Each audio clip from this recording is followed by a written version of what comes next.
சில காரியங்களுக்காக நம்ம ஜெபம் பண்ணுவோம், உபவாசம் இருப்போம். ஆனா அது நடக்காத உடனே நம்ம நடக்கும் அப்படின்னு ஒரு பெரிய திட்டத்தை போட்டு நிறைய பிளான் பண்ணுவோம். ஆனா அது நடக்கல அப்படின்ன உடனே நம்ம நிறைய பேர் கவலைப்படுறோம்.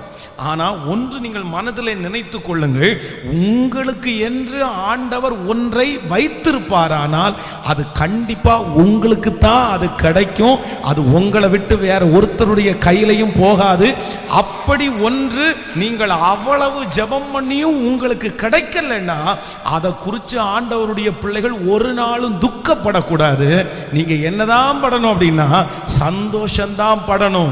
ஏன் அப்படின்னா கர்த்தர் ஏசேக்க உங்களுக்கு கொடுக்கணும்னு நினைக்கல, ஆண்டவர் சித்துனாவையும் உங்களுக்கு கொடுக்கணும்னு நினைக்கல, கர்த்தர் உங்களுக்கு ஒரு பெரிய ரகபோத்தை கொடுக்கணும்னு கர்த்தர் நினைச்சிருக்கிற அந்த ஒரே காரணத்திற்காக மட்டும்தான் அது நமக்கு கிடைக்காம போயிருச்சு.